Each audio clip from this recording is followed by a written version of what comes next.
नमस्कार प्यारे विद्यार्थियों। पिछले वीडियो में हम काल के बारे में पढ़ रहे थे। काल में हमने भूतकाल के 3 उपभेद पढ़ लिए थे। आज चौथा उपभेद पढ़ने जा रहे हैं। देखें,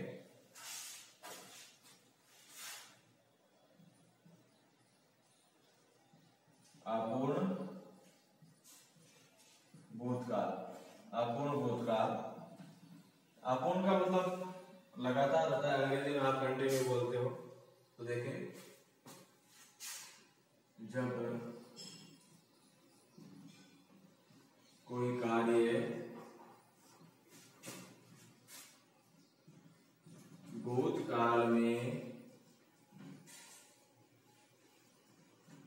पूर्ण न होकर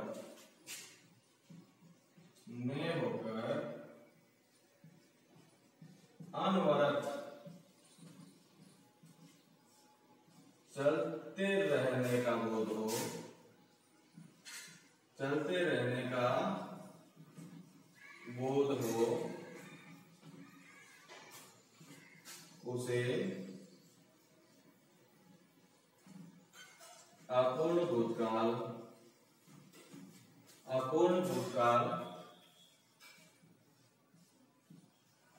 कहा जाता है। उसे अपूर्ण भूतकाल कहा जाता है। यानी कि जब कोई कार्य है, जो कोई क्रिया है, वो भूतकाल में पूर्ण न होकर के लगातार चलती रहने का बोध हो, उसे हम अपूर्ण भूतकाल कह सकते हैं। इसमें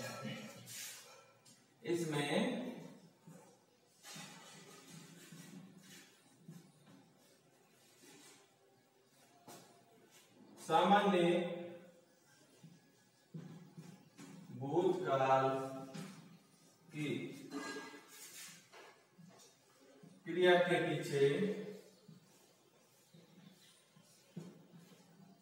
रहा था, रही थी, रहे थे, था, थी, थे आदि जोड़ दिया जाता है। ध्यान दें, यानी कि वाक्य के अंत में रहा था, रही थी, रहे थे, था, थी, थे आदि आपको दिखाई देंगे, उसे अपूर्ण भूतकाल का वाक्य माना जाएगा। जैसे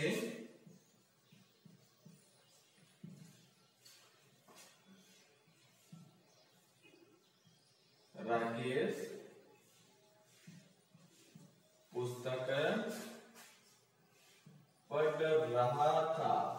पुस्तक पढ़ रहा था, यानी पढ़ रहा था, भूतकाल में पढ़ रहा था, काम कंप्लीट नहीं हुआ, अनवरत चल रहा था, इसलिए ये अपूर्ण भूतकाल का वाक्य हो जाएगा।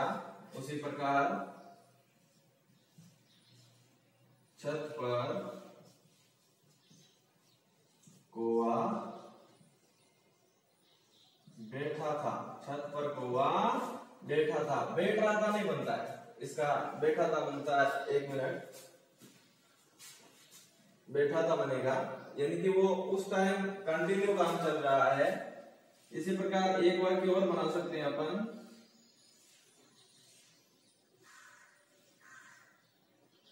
वह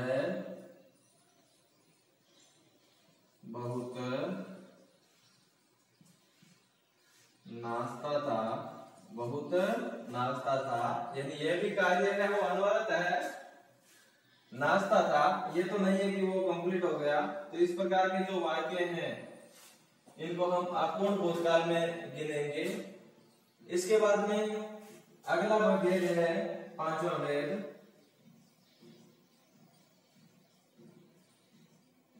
संदिग्ध भूतकाल।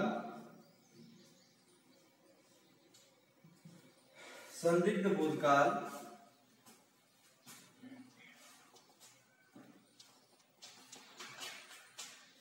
इसकी परिभाषा में लिखोगे आप,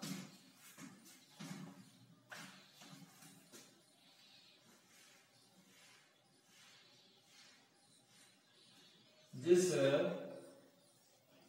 क्रिया के भूतकाल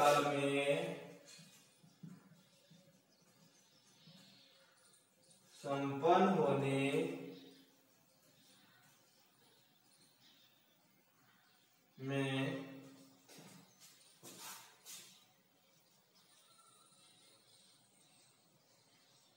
संदेह प्रकट हो,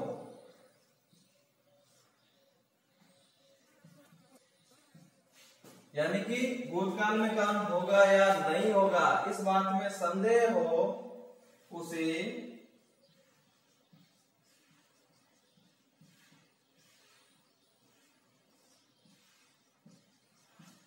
संदिग्ध भूतकाल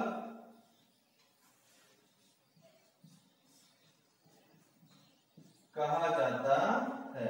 उसे संदिग्ध भूतकाल कहा जाता है, यानी कि कोई कार्य है वो भूतकाल में संपन्न होगा या नहीं होगा इस विषय में संदेह प्रकट हो, उसे संदिग्ध भूतकाल कहा जाता है। इसमें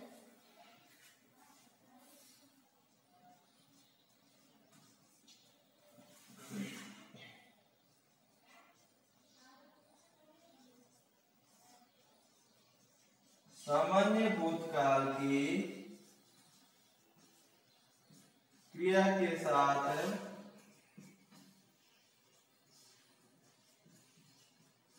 होगा, होगी या होंगी, होंगी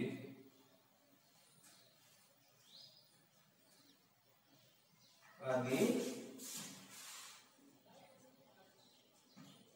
जोड़ दिया जाता है।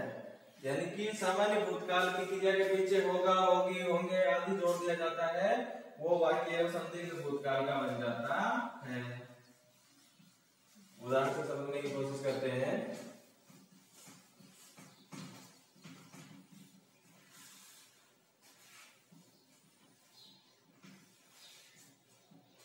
जैसे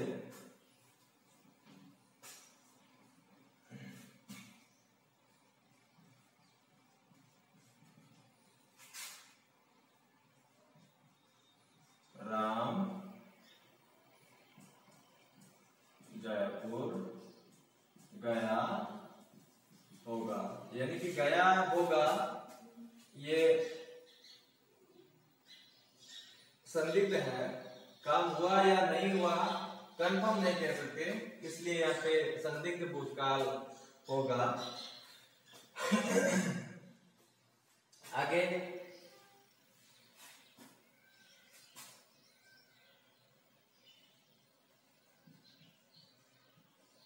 मोहन ने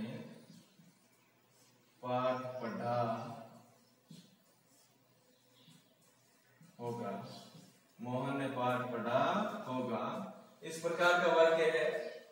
तो इनमें आप संदिग्ध भूतकाल करोगे, सामान्य भूतकाल की क्रिया या ये के पीछे होगा, होगी, होगे सब जोड़ोगे, संदिग्ध भूतकाल मिल जाएगा। इसके बाद में भूतकाल का अंतिम भेद है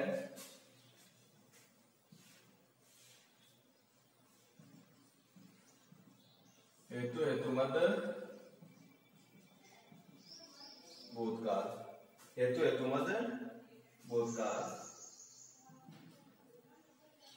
देखो हेतु हेतुमद भूतकाल में क्या होता है, दो कार्य होते हैं और दो कामों में शर्त होती है, यानी कि एक कार्य होने में पूर्ण होने में दूसरे काम के पूर्ण होने की शर्त छिपी रहती है। तो जहां पे शर्त है वहां पे हेतु हेतुमद भूतकाल होगा। जैसे जब एक क्रिया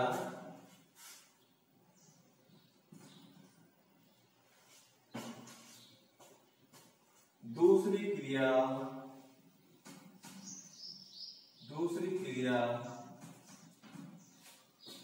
पर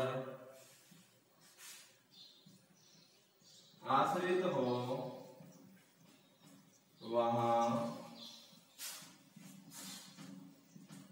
हेतु हेतुमद भूतकाल होता, हेतु हेतुमद भूतकाल होता है। इसमें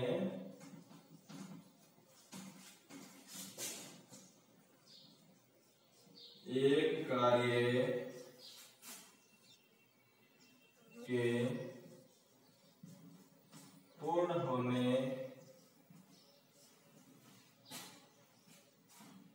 शर्त दूसरे कार्य के पूर्ण होने पर अवलंबित रहती है, यह आश्रित रहती है, अवलंबित रहती है। यानी एक कार्य है वो दूसरे कार्य पर आश्रित होता है, यानी दो कार्य होंगे लेकिन पहला कार्य तभी होगा जब दूसरा कार्य होगा। तो इस प्रकार की जो शर्त है वहां पे आपको हेतु हेतुमत भूतकाल दिखाई देगा। जैसे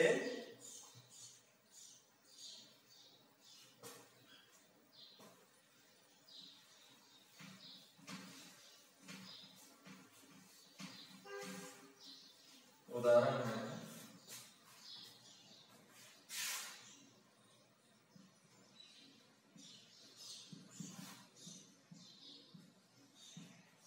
रमेश पढ़ता तो अच्छे अंक आते।